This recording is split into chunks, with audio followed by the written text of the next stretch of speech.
Netflix ने कहा कि आईसी 814 कांधार हाईजैक सीरीज में विशेष डिस्क्लेमर जोड़ा जाएगा। ये कदम सोशल मीडिया पर जताई जा रही नाराजगी और सरकार की आपत्तियों के बाद उठाया गया है। नेटफ्लिक्स ने यह भी कहा कि वह भारतीय सीरीज आईसी 814 कांधार हाईजैक में नए डिस्क्लेमर जोड़ने जा रहा है। ये सीरीज एक विमान अपहरण पर आधारित है। आईसी 814 कांधार हाईजैक 1999 में इंडियन एयरलाइंस के फ्लाइट 814 के अपहरण की एक काल्पनिक प्रस्तुति है। ये सीरीज पिछले हफ्ते नेटफ्लिक्स पर रिलीज हुई थी। तभी से सोशल मीडिया पर इस सीरीज की आलोचना की जा रही थी। आलोचकों का कहना था कि इसमें अपहरणकर्ताओं को गलत तरीके से हिंदू नामों के साथ दिखाया गया है, जबकि अपहरणकर्ता मुस्लिम थे। नेटफ्लिक्स के अधिकारियों को भारत के सूचना और प्रसारण मंत्रालय में बुलाया गया था। इसके तुरंत बाद नेटफ्लिक्स ने कहा कि वह डिस्क्लेमर में बदलाव करेगा। हालांकि इसके बाद सरकार की तरफ से कोई प्रतिक्रिया नहीं आई है, लेकिन ये माना जा रहा है कि भारी आलोचना सरकार के दबाव के कारण नेटफ्लिक्स को समझौता करना पड़ा है। नेटफ्लिक्स इंडिया की content vice president Monika Shergill ने एक बयान में कहा, 1999 के इंडियन एयरलाइंस फ्लाइट 814 के अपहरण से परिचित न होने वाले दर्शकों के लाभ के लिए शुरुआती डिस्क्लेमर को अपहरणकर्ताओं के वास्तविक और कोड नामों को शामिल करने के लिए अपडेट किया जा रहा है। अगर हम देखें तो सीरीज के प्रसारित होने के बाद से ही सोशल मीडिया प्लेटफॉर्म एक्स पर बायकॉट नेटफ्लिक्स ट्रेंड कर रहा था।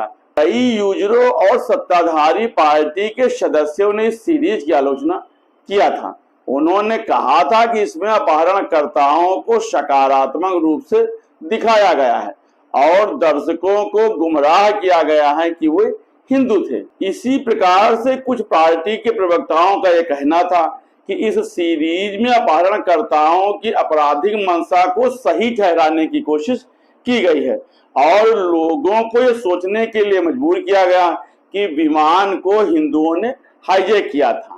द कांधार हाईजैक सीरीज सत्य घटना पर आधारित है, जिसमें नसीरुद्दीन शाह, विजय वर्मा और पंकज कपूर जैसे कलाकारों ने भूमिका निभाई है। और ये सीरीज फ्लाइट के कप्तान देवी शरण और पत्रकार श्रीनाय राय चौधरी द्वारा लिखी किताब फ्लाइट इनटू फियर पर आधारित है। अगर हम कुछ साल पीछे चले तो भारतीय इतिहास में 24 दिसंबर 1999 का दिन एक काला अध्याय बनकर के उभरा था, जब इंडियन एयरलाइंस की फ्लाइट आईसी 814 को 5 हथियार बंद आतंकवादियों ने अगवा किया था। ये विमान नेपाल के काठमांडू से दिल्ली के लिए उड़ान भर रहा था और इसमें 176 यात्री और चालक दल के 15 सदस्य सवार थे। इस विमान को भारतीय हवाई क्षेत्र में प्रवेश करते ही आतंकवादियों ने अपने कब्जे में ले लिया था। विमान को सबसे पहले अमृतसर में उतारा गया था, लेकिन वहां भारतीय सुरक्षा बल उसे रोक नहीं पाए और आतंकवादी विमान को पाकिस्तान के लाहौर ले गए। पाकिस्तान के लाहौर में ईंधन भराने के बाद आतंकवादी इस विमान को दुबई ले गए थे, जहां पर उन्होंने उस समय 27 व्यक्तियों को रिहा कर दिया था, जिसमें महिलाएं और बच्चे शामिल थे। आखिरकार विमान को अफगानिस्तान के कांधार ले जाया गया, जो उस समय तालिबान लोगों के कब्जे में था।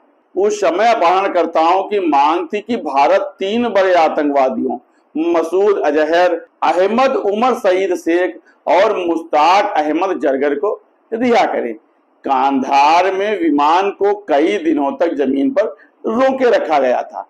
इस दौरान भारतीय सरकार और अपहरणकर्ताओं के बीच बातचीत चलती रही। यात्रियों और क्रू के जीवन को खतरे में देकर भारतीय सरकार आतंकवादियों के मांगों के आगे झुकते हुए उस समय इन 3 खतरनाक आतंकवादियों को रिहा करती है और 31 दिसंबर 1999 को तीनों आतंकवादियों को कांधार पहुंचाया जाता है, जिसके बदले में अपहरणकर्ताओं ने सभी यात्रियों और चालक दल के सदस्यों को रिहा कर दिया था। अपहरणकर्ता उस समय विमान से उतर करके ही फरार हो गए और इसके बाद कभी भी पकड़ में नहीं आए।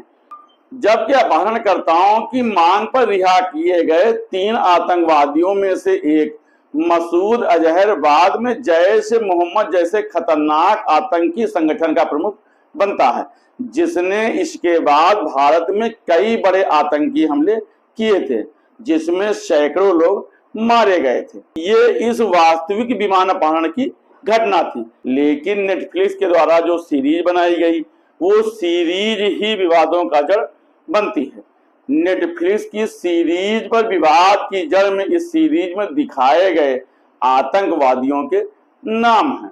उस समय जब विमान अपहरण हुआ था, उस समय अपहरणकर्ताओं की पहचान इब्राहिम अतहर, शाहिद अख्तर सैयद, शनी अहमद काजी, जहूर मिस्त्री और शाकिर के रूप में की गई थी, लेकिन सीरीज में उनके कोड नाम भोला और शंकर का इस्तेमाल किया गया है, जिससे सोशल मीडिया पर हंगामा मच गया था। अगर हम देखें तो ये पहली बार नहीं है जब किसी OTT प्लेटफॉर्म पर दिखाई गई किसी फिल्म या सीरीज का इस तरह से विरोध किया गया हो।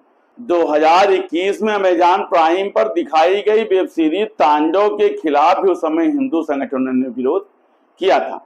उस समय सीरीज के जरिए धार्मिक भावनाओं को आहत करने के आरोप में अमेजॉन प्राइम की भारत में प्रमुख के खिलाफ देश के 10 अलग अलग स्थानों पर FIR दर्ज की गई थी। उस समय वेब सीरीज तांडव पर विवाद इतना बढ़ गया था कि इसके निर्माता, निर्देशक और कलाकारों को माफी मांगने के बाद भी मामला शांत नहीं हुआ था।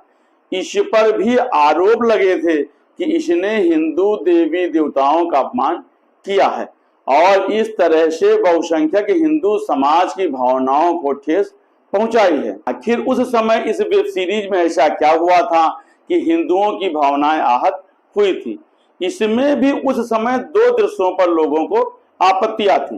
मोहम्मद जीशान अयूब ने जो भूमिका निभाई थी वो एक छात्र नेता की भूमिका निभाई थी, जो कॉलेज के नाटक में शिव जी की भूमिका निभाता है, लेकिन नाटक में शिव जी को पारंपरिक हिंदू देवता के रूप में नहीं दिखाया जाता है। ये कलाकार सूट पहनता है, बाएं हाथ में त्रिशूल धारण करता है, चेहरे और गले पर नीले रंग का पेंट लगाया था। इसी तरह से जनवरी में भी हिंदू संगठनों द्वारा अन्नपूर्णी फिल्म के विरोध के बाद नेटफ्लिक्स ने फिल्म को अपनी प्लेटफॉर्म से हटा दिया था।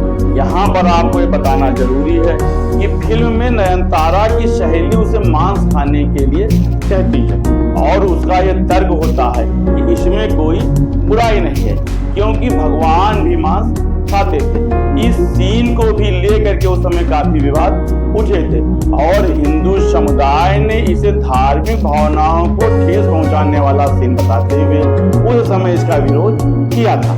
तो हम देखें कि नेटफ्लिक्स और अमेजॉन के द्वारा बनाए गए सीरीज या वेब सीरीज में बार बार ऐसे दृश्य या ऐसे प्रकरण क्यों रखे जाते हैं जो हिंदू धर्म की भावनाओं को ही आहत करते हैं। आखिर जब आप किसी सत्य घटना को दर्शकों को दिखाना चाहते हैं तो आप उनके वास्तविक नामों के साथ उस फिल्म को क्यों नहीं दिखाते? बार बार आपका हमला हिंदू धर्म पर क्यों किया जाता है? कहीं इसका कारण ये तो नहीं कि हिंदू धर्म के लोग शहीद होते हैं और वो किसी भी घटना पर तीखी प्रतिक्रिया नहीं देते हैं और यही कारण है कि फिल्मों के निर्माता, निर्देशक हिंदू धर्म को एक सॉफ्ट टारगेट के रूप में रखते हैं। इस पर बार बार हिट करके वो हिंदू धर्म की भावनाओं को आहत करते हैं और हिंदू नामों को वो आतंकवादियों के साथ जोड़ते हैं। आखिर सोशल मीडिया के इन प्लेटफॉर्मों के द्वारा कौन से षड्यंत्र रचे जा रहे हैं जहां पर हिंदू धर्म के लोगों को आतंकी बताया जाता है?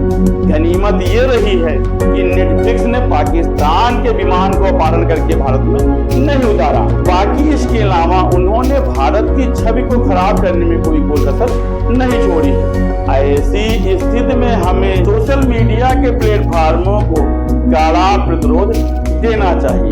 ऐसी फिल्मों का, ऐसे प्लेटफॉर्मों का बहिष्कार करना चाहिए क्योंकि कोई प्लेटफॉर्म या कोई निर्माता, निर्देशक या कोई फिल्म या कोई वेब सीरीज मनोरंजन के नाम पर हमारे धर्म और संस्कृति पर कुठाराघात करता है, तो ऐसी संस्थाओं का हमें विरोध करना चाहिए, क्योंकि मनोरंजन के नाम पर जो जहर परोसा जा रहा है, आज नहीं तो कल उसके गंभीर परिणाम हम लोगों को झेलने पड़ेंगे।